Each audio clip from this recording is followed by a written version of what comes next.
សូមស្វាគមន៍មកកាន់កម្មវិធីចម្លើយសម្រាប់ថ្ងៃនេះចែករំលែកនៅចំណេះដឹងសំខាន់ចម្លើយជាក់ស្ដែងចំពោះបញ្ហាជួបប្រទះក្នុងជីវិតរស់នៅប្រចាំថ្ងៃបទពិសោធន៍ពិតដែលនិយាយអំពីជីវិតរបស់យើងសពថ្ងៃការតស៊ូផ្ទាល់ខ្លួនបញ្ហាប្រឈមនៅក្នុងគ្រួសារព្រះជាម្ចាស់នៅតែធ្វើការក្នុងជីវិតប្រចាំថ្ងៃរបស់យើង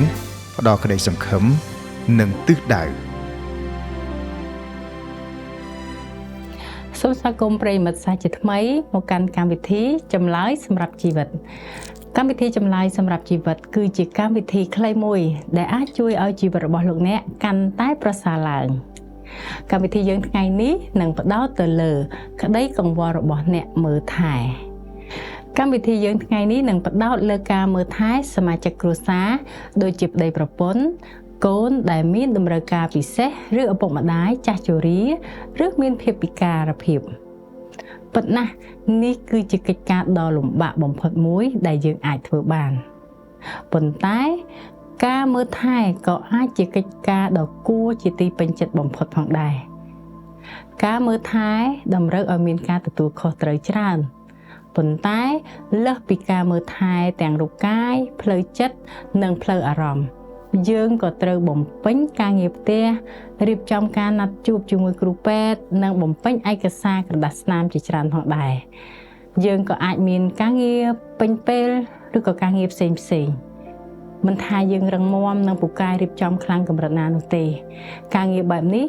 អាចធ្វើឲ្យយើងដួលបានមួយទៀតអ្នកមើលថែជារឿយៗមានអារម្មណ៍ឯកាណាស់ព្រោះតែរវល់ការងារច្រើនដូច្នេះពួកគេមិនសូវមានពេលតាក់ទងជាមួយសាច់ញាតិបងប្អូនមិត្តភ័ក្តិហើយម្នាក់រវល់នឹងជីវិតរៀងៗខ្លួនពួកគេអាចនឹងមិនយល់ពីតម្រូវការរបស់យើងពួកគេក៏ខ្លាចនិយាយខុសឬខ្លាចធ្វើខុសដែរបើត្រូវការជំនួយណាមួយយើងមិនគួរខ្លាចក្នុងការស្នើសុំនោះទេគ្មាននរណាម្នាក់អាចបន្តធ្វើការនេះតែម្នាក់ឯងរហូតឡើយដូចជាព្រះគម្ពីរបានចែងថាមានពីរនាក់ប្រសើរជាងនៅតែម្នាក់ឯងព្រោះគេមានរង្វាន់យ៉ាងល្អកើតពីការនឿយហត់របស់ខ្លួនត្បិតបើដួលម្នាក់ទៀតជ្រងគ្នាឡើងតែវោហើយអ្នកណាដែលដួលក្នុងការដែលនៅតែម្នាក់ឯងឥតមានគ្នាជួយជ្រងឡើងសាស្តាជំពូក4ខ9ដល់ខ10ព្រះគម្ពីរក៏ចែងអំពីមនុស្សដែលមានទុក្ខផងដែរសម្រែកសុំជំនួយនិងការទុកចិត្តលើព្រះជួយឲ្យយើងទទួលបានការលើកទឹកចិត្តនៅពេលដែលយើងជួបបញ្ហាដែលយើងមិនអាចរែកប៉ុន្តែម្នាក់ឯងបានអោព្រះយេហូវ៉ាអើយសូមស្ដាប់ពាក្យអធិដ្ឋានរបស់ទូលបង្គំសូមឲ្យសម្រែកដែលទូលបង្គំអំពាវនាវបានឮដល់ព្រះអង្គទំនុកដំកើងជំពូក102ខ1ការអំពាវនាវបែបនេះរំលឹកយើងថាចូលទុកចិត្តដល់ព្រះអង្គគ្រប់ពេលវេលាចូលថ្លែងរៀបរាប់នៅចំពោះព្រះអង្គចុះត្បិតព្រះជាទីពឹងជ្រកសម្រាប់យើងទំនុកដំកើងជំពូក62ខ8ប្រិយមិត្តអ្នកស្ដាប់ជាទីមេត្រីធនធានរបស់អ្នកមើលថែអាចខុសគ្នាពីកន្លែងមួយទៅកន្លែងមួយហើយខាងក្រោមនេះគឺជាធនធានមួយចំនួនគ្រូពេទ្យកុមារឬមនុស្សចាស់ក្រុមប្រព័ន្ធផ្សព្វផ្សាយសង្គមអនឡាញនិងគេហទំព័រសៀវភៅនិងទស្សនាវដ្តីដែលត្រូវបាននិពន្ធសម្រាប់អ្នកមើលថែឬអ្នកនិពន្ធដោយអ្នកមើលថែក្រុម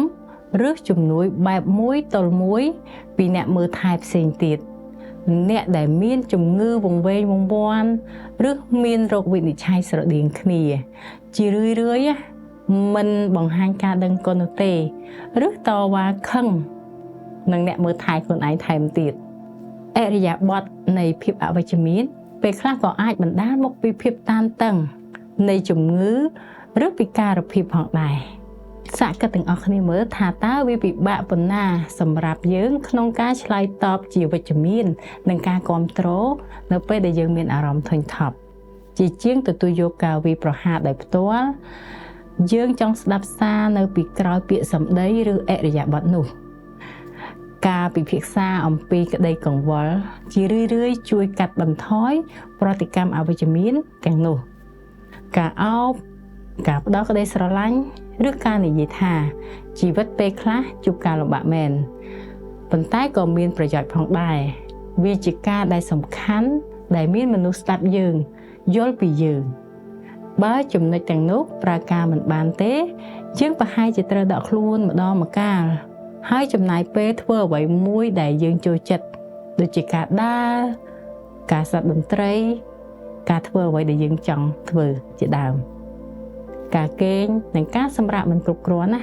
ក៏ជាការត្អូញត្អែទូទៅចំនួន2របស់មនុស្សមើលថែបើយើងមិនមើលថែខ្លួនឯងមិនបានផងហ្នឹងតើធ្វើដូចម្ដេចយើងអាចមើលថែគេបាន